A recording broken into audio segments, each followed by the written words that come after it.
नमस्कार दोस्तों, स्वागत है आपका हमारे YouTube चैनल में। और आज के वीडियो के माध्यम से मैं यह बात करूंगी कि यूपीएससी मेंस में जो निबंध का पेपर होता है तो एक टाइम लिमिट में कैसे हम 2 निबंध लिखेंगे और निबंध लिखने में कैसे हम सारे डायमेंशन को कवर करके लिखें ताकि लगे कि हाँ हमने कुछ नहीं छोड़ा है यूपीएससी और मार्क्स भी हम अच्छा गेन कर पाएँ। तो चलिए बात करते हैं निबंध। तो निबंध लिखने का कुछ कुछ रूल है, जैसे कि सबसे पहले हमें समय सीमा का ध्यान रखना होता है और शब्द सीमा का। समय सीमा और शब्द सीमा। तो समय सीमा हमारे पास है 3 घंटा और शब्द सीमा है 1000 से 1500 शब्द। 1500 शब्द तो 3 घंटा में 2 लिखना है, यानी कि हमारे पास 1 एस्से के लिए हो जाता है 90 मिनट, 90 मिनट का समय। और तो 90 मिनट में हमारा 10 से 15 मिनट जाएगा खाका तैयार करने में, फ्रेमवर्क तैयार करने में। तो चलिए अब हम बताएंगे कि खाका कैसे तैयार। अगर आप खाका तैयार कर लेते हैं ना तो आप कोई भी टॉपिक पे बहुत शानदार ऐसे लिख सकते हैं। इसीलिए अब चलिए बात करते हैं कि खाका कैसे बनाएंगे। तो इसके लिए एग्जाम्पल के तौर पे मैं इसी साल यूपीएससी मेंस में आया हुआ एक किस्से का टॉपिक उठाती हूँ कि पालना झुलाने वाले हाथों में ही संसार की बागडोर होती है। तो इससे पढ़ने से ऐसा लगता है ना कि ये फिलोसफिकल टाइप का ऐसे है, लेकिन वास्तव में ये फिलोसफिकल की ओर थोड़ा सा झुकाव है। इसे थोड़ा सा इसका इंट्रोडक्शन है, कंक्लूजन है, निष्कर्ष लिखेंगे, उसमें थोड़ा सा फिलोसफिकल पहलू को दर्शाएंगे।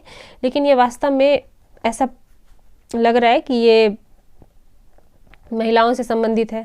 हाथों में ही संसार की बागडोर है, संसार की बागडोर होती है। तो पालना झुलाने वाले हाथ किसके होते हैं? माँ के होते हैं। तो ये क्वेश्चन पढ़ने से ऐसा लग रहा है कि ये महिलाओं से संबंधित है। तो सबसे पहले हमें देना है परिचय निबंध का।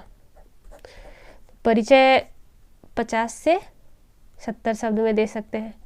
और कुछ कुछ होता है ना कि यूपीएससी पहले एक सेक्शन में फिलोसफिकल पूछती थी और दूसरे सेक्शन में जीएस रिलेटेड टॉपिक हुआ करता था। लेकिन इस बार ऐसा सारा है ना कि आप दोनों सेक्शन का क्वेश्चन पढ़िए तो ऐसा लगता है कि सारे क्वेश्चन फिलोसफिकल आ गए हैं।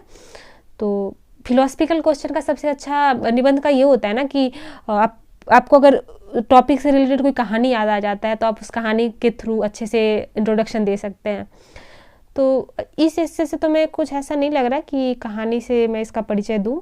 तो मैं इसका नॉर्मली अच्छे शब्दों के साथ ऐसे 50 से 70 शब्दों में आप इसका परिचय दीजिए कि पालना झुलाने वाले हाथ नारी के हाथ होते हैं और नारी को सशक्त होने की ज़रूरत है। मीन्स कि आप महिला सशक्तिकरण पे इनडायरेक्टली महिला सशक्तिकरण पे ही पूछा गया है। क्योंकि महिला के हाथ में ही संसार की बागडोर होती है, यानी माँ के हाथों में ही संसार की बागडोर होती है। तो जिस हाथों में संसार का बागडोर है उस हाथ को तो सशक्त होना चाहिए। अगर वो हाथ कमज़ोर है, यानी कि संसार का बागडोर सही से अगर बागडोर ही कमज़ोर हो जाएगा तो फिर संसार चलेगा कैसे। तो इसीलिए हमें महिला सशक्तिकरण पे फोकस करना है। अब महिला सशक्तिकरण आ गया एक निकल के कि अच्छा इस टॉपिक पे हमें बात करनी है। अब इस टॉपिक में कैसे हम सारे पहलू को कवर करेंगे वो देखिए। सबसे पहले हम यहाँ देंगे ऐतिहासिक पहलू को, ऐतिहासिक। फिर देंगे हम सामाजिक पहलू को लिखेंगे।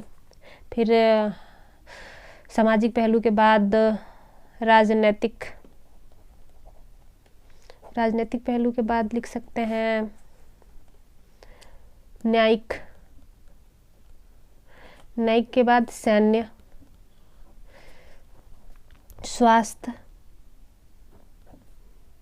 स्वास्थ्य के बाद लिख सकते हैं संवैधानिक पहलू, संवैधानिक पहलू के बाद पर्यावरणिक पहलू। महिला सशक्तिकरण में पर्यावरणिक पहलू आने का कोई गुंजाइश है नहीं, तो इसमें ये नहीं लिखेंगे। फिर हम सुझाव दे सकते हैं कि महिला को सशक्त करने के लिए हमारे तरफ से कुछ कुछ सुझाव होगा। फिर लास्ट में आ जाएगा निष्कर्ष। तो निष्कर्ष थोड़ा सा फिलोसफिकल टाइप में आपको देना पड़ेगा क्योंकि क्वेश्चन ऐसा है तो और निष्कर्ष भी इंट्रोडक्शन टाइप 50 से 70 शब्दों के बीच में देना है। और इसके बीच में आप ऐतिहासिक, सामाजिक, राजनीतिक, न्यायिक, सैन्य, स्वास्थ्य, ये सब मामले को अच्छे से कवर करना है। अब ऐतिहासिक में क्या लिखेंगे? सबसे पहले हम लोग प्राचीन काल में महिलाओं की स्थिति के बारे में बात करेंगे, फिर मध्यकाल, फिर आधुनिक। ये टॉपिक का सब टॉपिक है।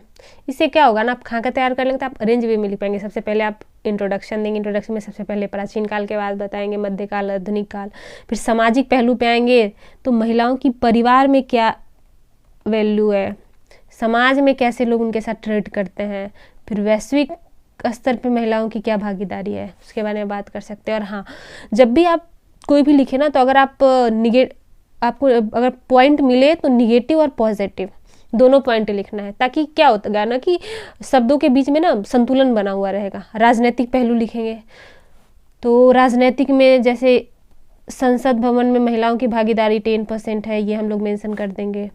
फिर महिला रिजर्वेशन की बात हो रही है पार्लियामेंट में, उसको मेंशन कर देंगे। फिर न्यायिक क्षेत्र में 33 न्यायाधीश में से 4 न्यायाधीश महिला हैं, तो इस पे बात कर लेंगे। फिर बार काउंसिल ऑफ इंडिया में महिला भागीदारी 0 है, कोई भी महिला आज तक CJI नहीं बनी है, इस पे भी मैं इसके बारे में भी लिख देंगे।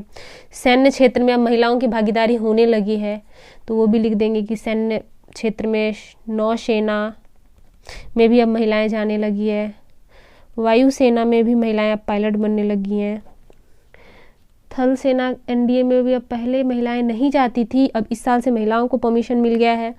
ये सारे मेंशन करने हैं निबंध में। स्वास्थ्य क्षेत्र में महिलाओं का क्या कंट्रीब्यूशन है, मातृ मृत्यु दर,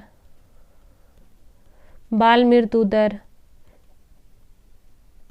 महिला स्वास्थ्य, उज्ज्वला योजना महिला स्वास्थ्य से रिलेटेड है, महिला स्वास्थ्य को ध्यान में रखते हुए घर घर गैस चूल्हा दिया गया है, तो ये सब हम मेंशन आराम से कर सकते हैं। फिर संवैधानिक पहलू, संविधान में महिलाओं के लिए कुछ कुछ कानून बनाए गए हैं, तो वो क्या क्या कानून है, जैसे कार्यस्थल पर उत्पीड़न के लिए कानून बनाए, फिर घरेलू हिंसा से संबंधित कानून बनाए, दहेज प्रथा, ये संवैधानिक पहलू हो जाएंगे। फिर